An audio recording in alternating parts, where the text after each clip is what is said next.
Don't fool yourself into thinking you came here for some tragic story. Stories are for fairy tales and sentimental fools. You came here to stare into an open wound, to watch the soul being slowly flayed from a living child. His official name is a Bazi, a boy plaything, but that's just a sweet lie to cover the rotting truth. In reality, he is a commodity. A walking piece of flesh already branded with a price tag by the lecherous gaze of some bastard in power. His life is not a tragedy. Tragedy implies a fall from a great height. This is simply a slow, foul decay that begins the moment he is sold like cattle. And forget your pathetic attempts to hide behind the word tradition. This is not tradition. This is a conveyor belt of abomination, a well-oiled machine for turning the bones of children into entertainment for monsters. Let's go straight to the epicenter of the rot. Picture a room thick with the smoke of hashish and the smell of unwashed men. It's choked with the cloying sweetness of cheap perfume, meant to mask the sour odor of fear sweating from a child's skin. In the center, a boy, no older than 12, is forced to dance. Bells are tied to his wrists and ankles, each jingle a countdown to his own violation. His face is a grotesque mask of white powder and red lipstick. His eyes are dead. He is not dancing, he is convulsing to the rhythm of his owner's commands, his body a puppet for the leering jackals who sit cross-legged on cushions, their eyes feasting on him. They throw money, not as an appreciation of art, but as a down payment on a piece of meat. This isn't a party. It's a slave auction disguised with music. Now listen to the lie. Listen to the pathetic, craven excuse they whisper to themselves and to the world. They call it art. They call it a celebration of beauty. They invoke the ancient poetry of Hafez and Rumi, twisting verses about love and divinity into a justification for their filth. They will tell you with a straight face that their religion forbids the company of women, so this abomination is their only outlet. They have constructed an elaborate cathedral of hypocrisy to house their depravity, and they expect the world to admire its architecture. They have taken the most heinous of sins and wrapped it in the flag of culture. But this disgusting ritual, this performance of damnation, wasn't just the whim of a few isolated monsters. It was the symptom of a disease that had infected the entire system of power to its very core, from the local police chief to the highest echelons of government. So how did they build this perfect, self-sustaining machine of depravity? And who was really pulling the strings? The answer is even filthier than you can imagine.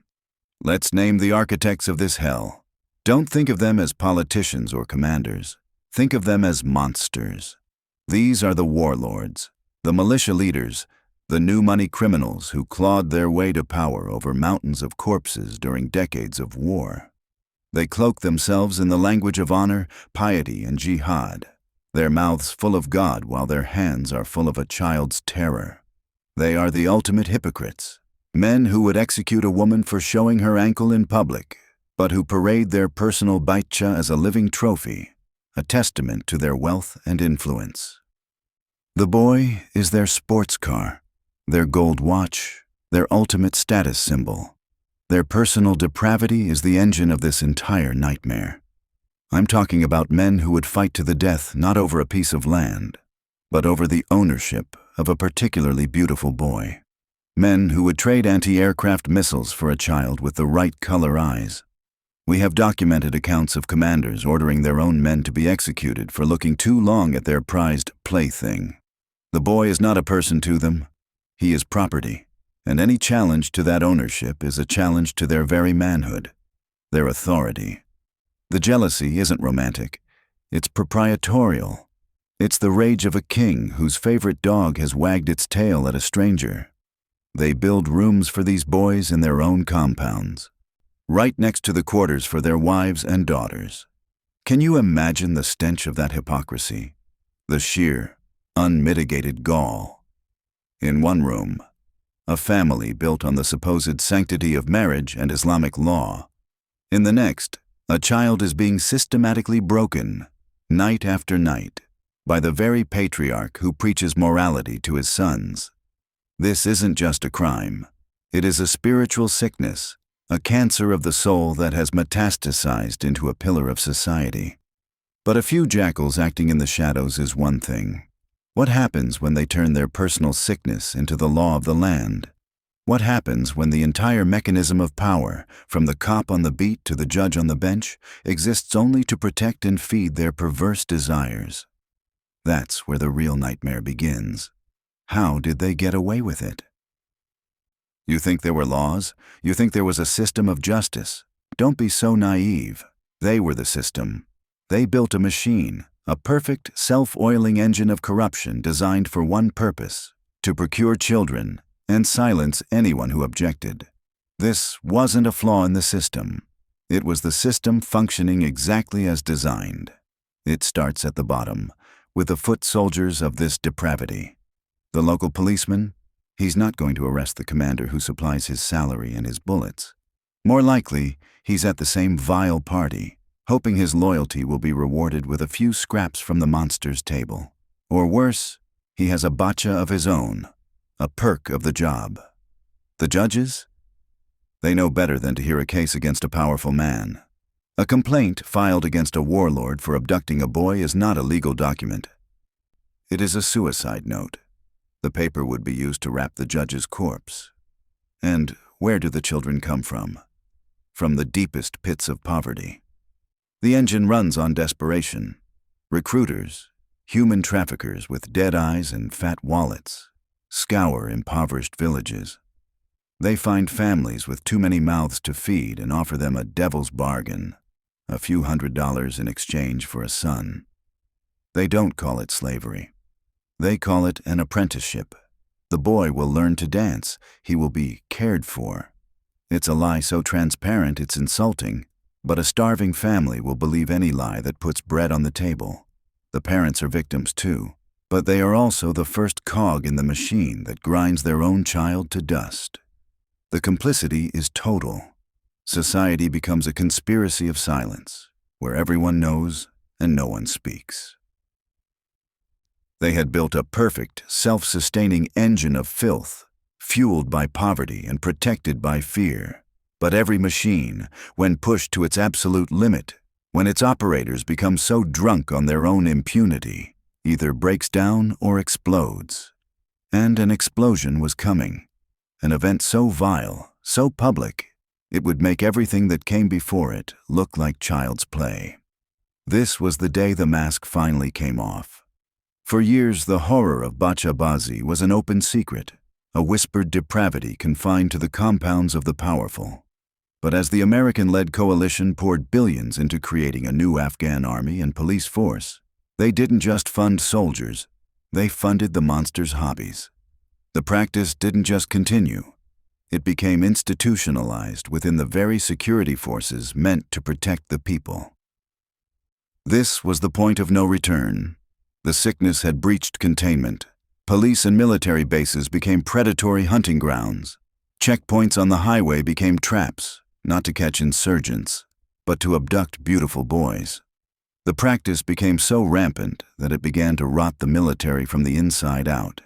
It sparked so-called green-on-blue attacks, where Afghan soldiers would turn their guns on their American or European allies.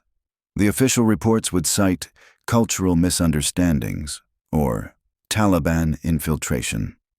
A disgusting lie. Many of these attacks were the explosive result of disputes over the ownership and abuse of these boys. A U.S. soldier would intervene to stop the rape of a child by an Afghan commander, and the next day, that soldier would be found shot in the back. This was the moment the evil ceased to be a dirty little secret and became a strategic liability, a cancer that was actively killing the mission. The abuse was no longer hidden behind compound walls. It was happening in the barracks, on patrol, in shared military bases. It was a roaring blaze, and the smoke was choking everyone. Western military leaders were confronted with an impossible choice: call out their allies as pedophile gangs and risk the entire war effort collapsing, or look the other way, hold their noses, and become complicit in the atrocity. They chose complicity. They chose to sacrifice children on the altar of geopolitical stability.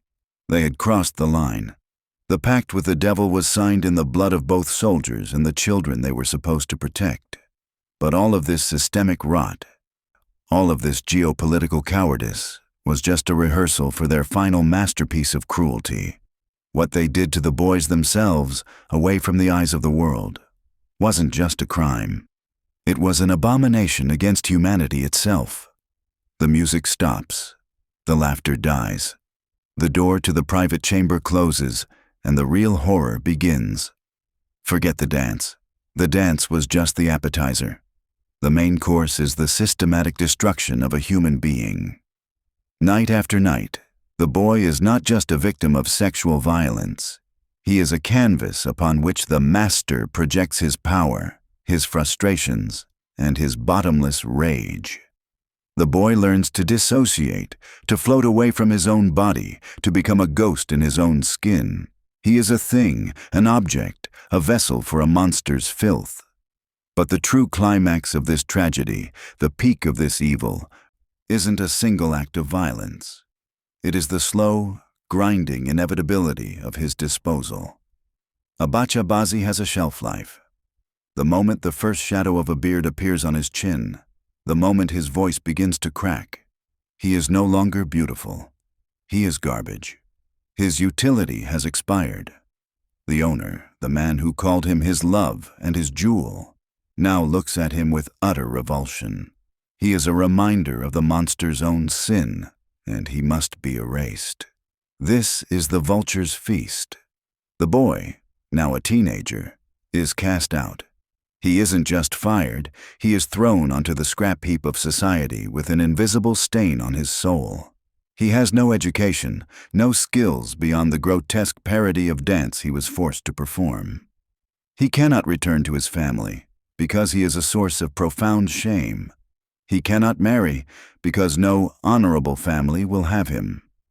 He is seen as tainted, used, a homosexual in a society that punishes it with death. He is a ghost, trapped between worlds, belonging to none. Many are driven to addiction, to crime, or to suicide. The most chilling fate? Some, in a desperate bid for survival and power, become the very monsters who destroyed them.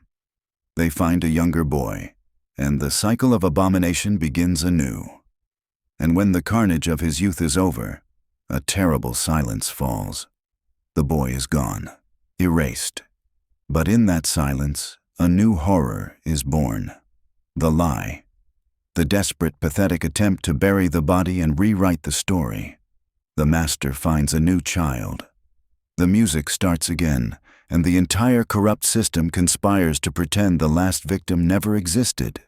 But you cannot bury the truth. And the truth that crawls out of that mass grave of ruined childhoods is even more monstrous than the massacre itself. Every monster fears the dawn, you say. What a comforting little fable. Let me tell you the truth. There is no dawn. There is no reckoning. There is only the long, endless night. When the corrupt Afghan government finally collapsed, did these monsters face justice? Were they held accountable for their decades of systematic child rape? No. They were the ones boarding the first planes out, their pockets stuffed with American cash, heading for comfortable retirements in Dubai, Turkey, or California. The ones who stayed simply switched their allegiances, trading one flag for another, their fundamental nature as predators, unchanged. The international community, after 2 decades of turning a blind eye, issued a few sanctimonious reports, held a few meaningless conferences, and then washed its hands of the entire affair. The laws passed to ban Bacha Bazi were a joke, a public relations stunt with no teeth and no enforcement. The system didn't just fail to punish the guilty, it rewarded them. It protected them. The ultimate hypocrisy is this. The world spent trillions of dollars fighting a war, and in the end, the very monsters they claimed to be fighting against were the ones left in charge. They didn't get away with it. They won. In the end, their empire of filth didn't crumble. It just got a new coat of paint. But their legacy is a poison that has seeped into the very groundwater of the culture, corrupting the concept of justice, honor, and power for generations. They taught the world a lesson, not about the triumph of good over evil, but about how much evil humanity will tolerate, excuse, and even fund in the name of political convenience.